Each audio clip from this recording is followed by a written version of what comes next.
Mažytė lyg coliukė, vos daugiau nei 2 kg sverianti Greta už kelių dienų su mama važiuos iš ligoninės namo. Mergaitei nuo pat pirmųjų dienų teko sunkiai grumtis už dovaną gyventi. Gimusią su kompleksinė širdies yda medikai ryžosi operuoti vos poros savaičių. Pirmą kartą mūsų šalyje tokia operacija atlikta taip anksti, tokio mažo svorio naujagimiui. Kai buvo lemta, taip sutikom ir tiek. Svarbiausia, kad vaikas gyventų. Sudėtinga širdies operaciją mažylį atlikę gydytojai mamą ramina. Dukra gyvens ir augs. Tik po 4 metų Greta turės grįžti čia pat, į Vilniaus universiteto ligoninės Santariškių klinikas, kuriuose vienintelėse mūsų šalyje ir aplinkinėse, išskyrus Lenkiją, atliekamos įgimtų širdies ydų operacijos patiems mažiausiems. Stebuklas? Gydytojai sako ne, mes ne stebukladariai, bet to po vieną nieko negalime. Kad išgelbėtų vieną mažylį dirba didžiulė profesionalų komanda. Štai ir dabar, likus keliasdešimčiai minučių iki panašios kaip Gretos operacijos, matote vos dalį didelės medikų komandos. Kiekvieno vaiko operacija yra iš tikrųjų sudėtinga, širdies operacija sudėtinga, ar tai būtų didesnis vaikas, ar tai būtų mažesnis vaikas. Vienas žmogus tikrai nieko nepadarys, neįmanoma padaryti ir dirba didžiulė komanda, kurios neįmanoma ko gero surinkti į vieną vietą. Nuo kelių dienų amžiaus iki 20 metų tokie šios skyriaus pacientai. Kai kuriems būtina skubi pagalba. Kartais be chirurginės intervencijos gyventi teliktų vos kelios valandos. Per metus vaikams čia atliekama nuo 200 iki 300 įgimtų širdies ydų operacijų. Statistika yra tokia, kad iš 1000 gimusių 8 arba 7 gimtų su vienokio ar kitokio sudėtingumo įgimta širdies yda. O tikslių priežasčių nėra aišku. Įvardinami ir genetiniai sutrikimai, įvardinami ir maisto, oro užterštumas, bet kad tiksliai pasakyti, dėl ko nėra galimybės kol kas. Visada klausia. Visada klausia ir matyti gal būna, aš taip įsivaizduoju, ir tokiu momentu.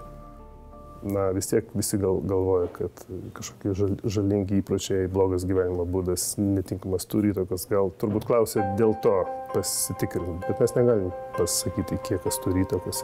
Ar būtent dėl to, kad mama rūkė prieš operaciją, ar ne dėl to, kol kas nėra tokio atsakymo.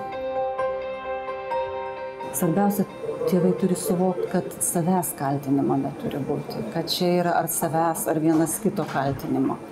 Čia yra tiesiog tam tikra prasme ne tik tai bėda, bet ir išbandymas yra. Yra išbandymas ir šeimos, ir tėvų, ir santykių. Čia viskas kartu susikloja.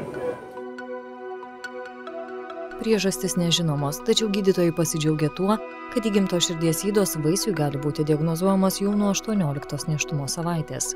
Kad su tobulėjančia medicinos įranga galima atlikti operacijas ir neišnešiotiems, arba laiku gimusiems, bet itin mažo svorio vaikams, kas prieš 5 metus dar nebuvo įmanoma.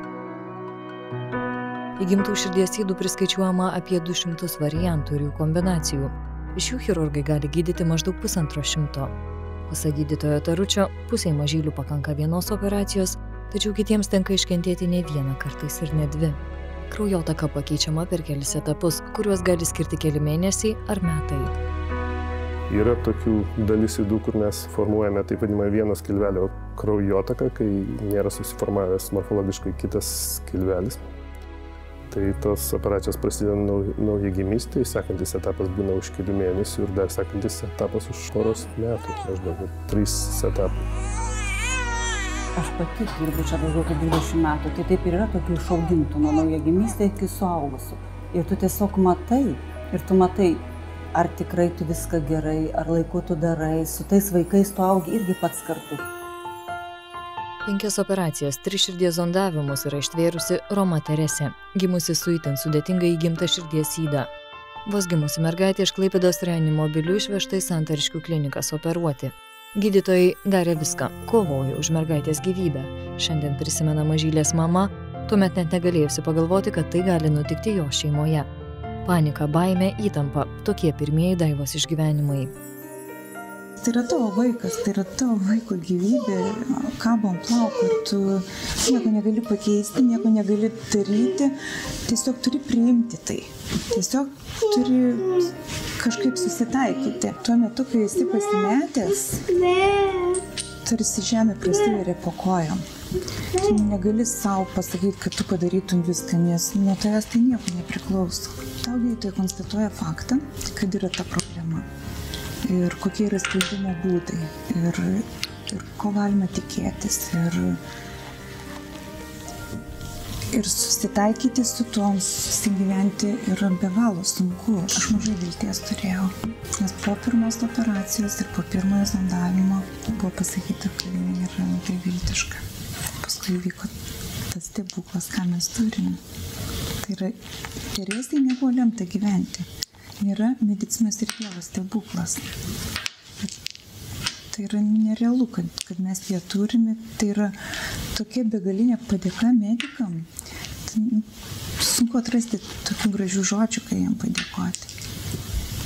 Teresė, tu norėjai pasakyti ačiū labai daktaram, kad gyvenam. Teresė. Pasakykime. Pasakyk. Ačiū labai.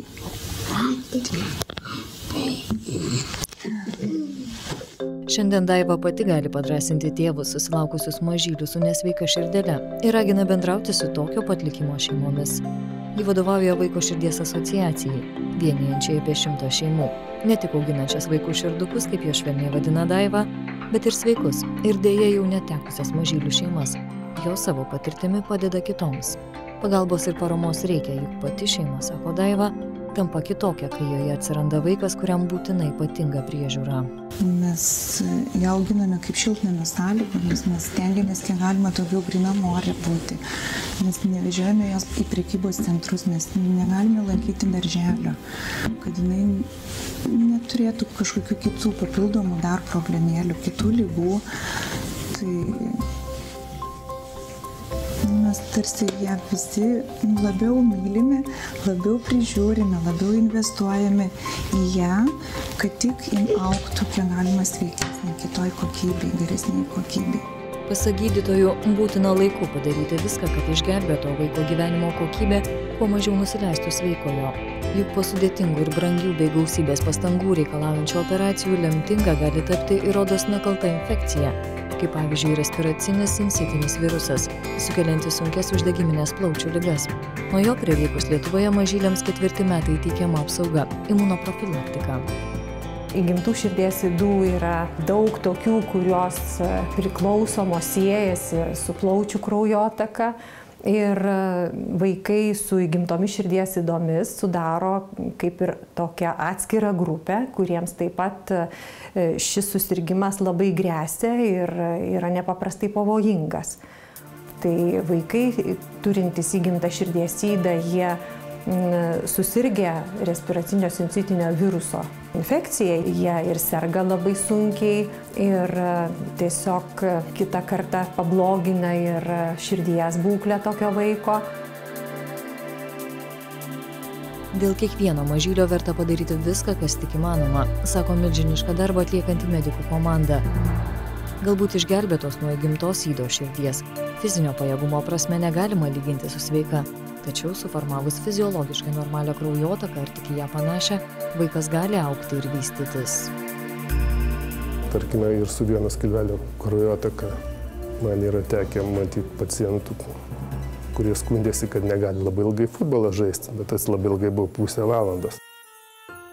Mažoji Teresė dar vystosi ne taip sparčiai kaip jos bendramžiai, tačiau svarbiausia, kad mes ją turime, sako mažylės mama, padėkoti medikams renkanti gražiausius žodžius. O gydytojai sako, kiekvienas vaikelis yra išbandymas. Kartu savo darbe jie neišvengia emocijų ir tiki stebuklu. Aš lygiai taip pat žiūriu kaip į stebuklą. Be jokios abejonės. Jeigu pats gyvenimas yra stebuklas, tai argi čia ne stebuklas.